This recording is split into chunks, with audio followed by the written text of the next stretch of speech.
Hello everyone and welcome back. In this lesson we're going to be covering SSH enumeration. So in the last video we performed an Nmap scan on our Kioptrix level 1, and over the next several videos we're going to kind of go down some common ports and services and just kind of enumerate those and see what the process would be to figure out if we can find any vulnerabilities. So we'll do that with a couple different machines so we can cover all of the services. So the first one today is going to be SSH. So let's go ahead and hop on our Kali box. And here are the results of my scan. So in the last video I told you that we would cover the scan more in detail of how I do my stage scans.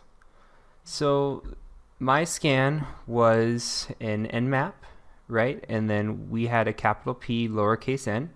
So that is treating the host as it's up, or saying let's not ping that host. We have an SS, that is a stealth scan. We've covered that one. So this stats every 3 minutes here. That's just a way of saying verbosity or verbose. So instead of a switch of V, we can specify how often we want to see information come back. So I chose 3 minutes here. For max retries, this is how much we're going to retry the scan. So we're only going to try the scan once. If the host isn't up, we're going to give up on the scan. And then we have a max scan delay here. So scan delay causes Nmap to wait a specific period of time before each probe it sends out. So we do this in case there's rate limiting. For example, if a machine was only allowing one ICMP packet a second, which is kind of common, any additional probes that we would send out in that time period would be lost. So what we're doing is we're letting Nmap pick the scan delay, and we're choosing the scan delay up to a value of 20 here. So the lower we go, the more likely it is that we're going to get rate limited. And same thing here, we're doing defeat RST rate limit. So as we discussed with the stealth scan, when we send a three-way handshake, right, we send the SYN, we get a SYN ACK back, and then we're not going to ACK back to them. We're actually going to just send an RST or get an RST. So if we get too many RSTs in a short period of time, or we send too many RSTs in a short period of time, that could be rate limited. So what would happen then is it could either show the scan or the port. It's going to show the port as filtered if we set a defeat RST rate limit, but it's not going to necessarily show it as closed. So if we don't get that RST in, we're going to see it as maybe filtered if it's being rate limited. So the port may or may not be open. It's likely that you're not going to run into many filtered ports, but if you do run into one, then you might want to check again and see if your scan was maybe rate limited, maybe scan just that port. It's a possibility. So that's kind of why we put that in there. So we have T4, which is the intensity of 4, and we're scanning all ports here. And then we're putting our output to an Nmap, and I just called it Kioptrix1.txt, and that's this here. And then I scanned the IP address that we found last time, so it's this 134.131. So we found a few open ports here, and if you'll notice something, my scan only took 1.82 seconds. So this is stage 1, right? With stage 1, we're just scanning and finding basic information. So instead of scanning all 65,535 ports and trying to find information on those, we're just scanning and saying, hey, what's open? So we've got these requests here, these SYN ACKs back, right? And we sent the RST, and we were confirming that these are actually open. So what we're going to do then is we're going to run a second scan. And this is going to be our more detailed scan here. So if you see, we're running Nmap, and here we can combine a little bit here. So if we're running an NVV, as you know, the V's are for verbosity, so we're saying we want some verbosity here. And with the N, I'm just saying disable reverse DNS resolution because we don't need that. So it just saves a little bit of time there. We've got the PN, which we're familiar with. So SSV here, if you combine the little s with the big S or the little s with the big V, you've got version scanning or stealth scanning here. So just a way to shorten it up a little bit, just showing you a different way of doing it. It's completely acceptable to split this out and have a little s big S and a little s big V. Either way you want to do it is completely fine. So for ports here, I picked the ones that we found in our last scan. So we're only scanning 1, 2, 3, 4, 5, 6 ports here. So we can confirm that. So we're only scanning what we found, right? So now we're going to do an intense scan here with the A, right? We're going to scan everything that we can find on it. And we're only going to do it against 6 ports. So it's going to take a lot less time than if we're doing against 65,000 ports. So this version intensity here, this is just going to allow us to identify a service. So we have a choice between 0 and 9, with 9 being the most intense. So the higher that we pick, the more intense that we pick, the more likely we can identify a service, but the longer it's going to take to do that. So the scan might take a little bit longer, but we're okay with that because we want to find as much information as we can. And we're only scanning against 6 ports, so it's not going to take that long. So then we have our output here and our IP address. So we're familiar with that as well. So if we scan down, let's see how long this took. 267 seconds. That's not terrible. So what, a little under 5 minutes? That's not bad at all. So if we look here, what I like to do when I look at these scans is I kind of like to go down the ports and see if there's anything interesting in what I might attack first. And you might get your own methodology here. For the purpose of this course, we're just going to kind of go down the list here and cover those. But I might start with 443, or I might start with 139. So usually 80 and 443 might be something interesting. If they're hosting a web server, that's really interesting to me.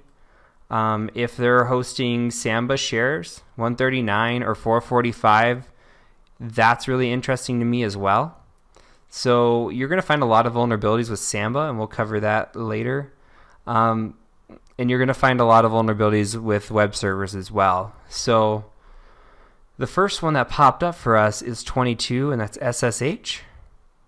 And what we're looking for here is any information that we can find on the TCP side of things, right? Because we do have a UDP scan that I ran, and I'm going to show that to you real quick before we really dive in.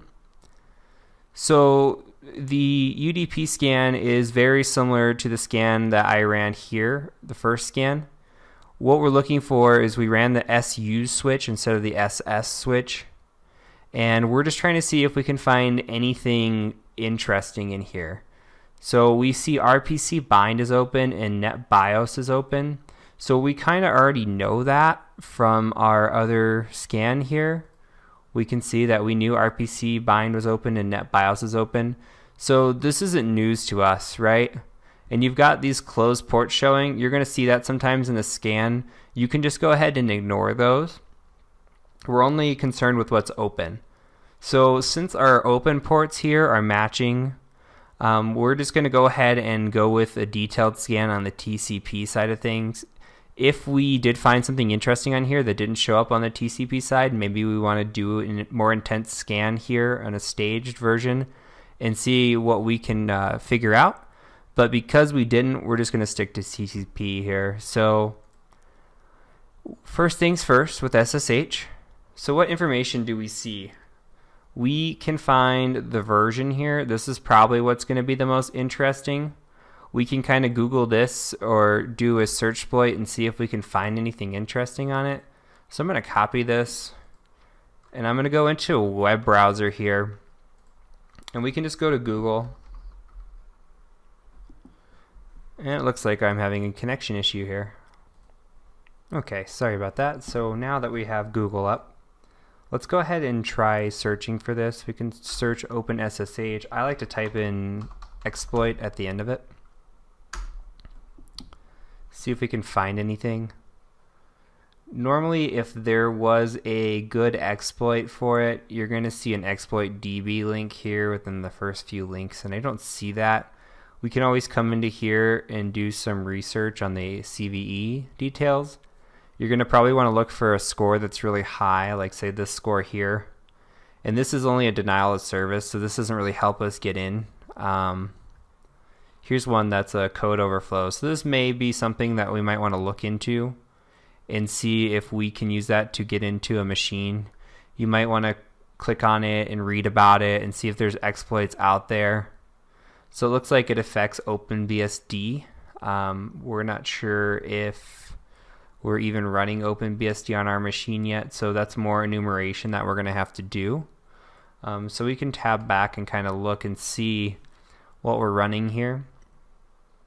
Let's see if it gave us any kind of OS information. So it shows us that we're running a Linux 2.4. So it doesn't say that we're running OpenBSD, so that's probably not a good exploit. I'll tell you now that SSH exploits are few and far between, at least what I've found in the scope of this course. So you're not going to really find a lot of information here. There's a few other things you're going to want to enumerate, mainly from the terminal. So if we come into here, and I'm going to make this bigger so you guys can see it. So if we come in here and we want to do a few things, we can look at a search exploit. And what that does is it basically just scans for any type of vulnerability or exploit. I like to search full first. You're likely not going to find anything. Sometimes you might want to take out OpenSSH, try to search a version. The less information you put, the more likely you're going to get other things thrown in here. See WordPress, PHP, MyFAQ. So you want to be a little specific, but sometimes the exploit itself isn't very specific. So I don't see any OpenSSH in here. You could also search exploit for OpenSSH and see if there's anything for our version. So there's a 2.x, that might be something here because we are running 2.9, I believe. So these are things we might want to look into and do some research and see if we can find more information about. But I haven't found much, I'll tell you that. So the other thing that you might want to do is you might want to try connecting to the machine on SSH. So you can SSH and then just type in the IP address.